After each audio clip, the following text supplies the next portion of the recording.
పలమనేరు నుండి చిత్తూరుకి వెళ్ళే బస్సులు సాయంత్రం 4:45 నుండి 6:20 వరకు ఒక బస్సు కూడా రాకపోవడంతో ప్లాట్ఫామ్ పైన పడిగాపులు పడి ఉన్న ప్రయాణికులు 6:20 ఒకేసారి 5 బస్సులు రావడంతో కోపోద్రిక్తులై ఆర్టీసీ సిబ్బందితో గొడవపడడం జరిగింది. కావున సంబంధిత అధికారులు వెంటనే ఆర్టీసీ బస్సులు సమయపాలన పాటించి ప్రయాణికులకు ఇబ్బంది లేకుండా చూడాలని కోరుతున్నారు. చేసినట్లయితే సంస్థకు నష్టం రాదు, ప్రయాణికులకు ఇబ్బంది పడకుండా ఉంటుందని తెలుపుతున్నారు. చెప్పండి సార్.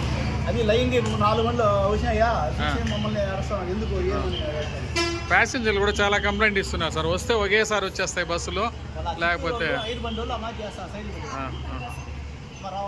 ప్యాసింజర్ చెప్పింది వాస్తవమేనా సార్? సమాచారం కంప్లైంట్ అవును సార్. వాళ్ళు చిత్తూరు బండిపోలు మాకు చాలా ప్రాబ్లం ఇస్తున్నారు. దాన్ని వీళ్ళు డిపో మేనేజర్ ఏమైనా రెక్టిఫై చేసుకోవాలి కదా, మాట్లాడుకొని టైమింగ్స్ అడ్జస్ట్ చేసుకోవాలి కదా. మేము బండి నిలిపేస్తామంటారు. ఒకసారి మీరు చెప్పేసేయండి సార్.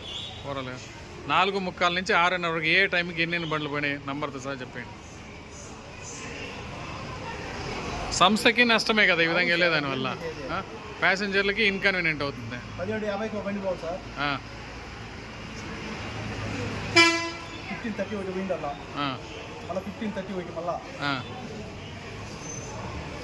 12:50 రాయలేదు ఒకటి.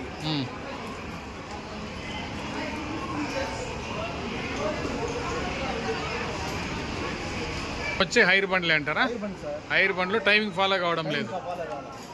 సో ఆయన మీ డిపో మేనేజర్ రెక్టిఫై చేయొచ్చు కదా సార్ ఇది?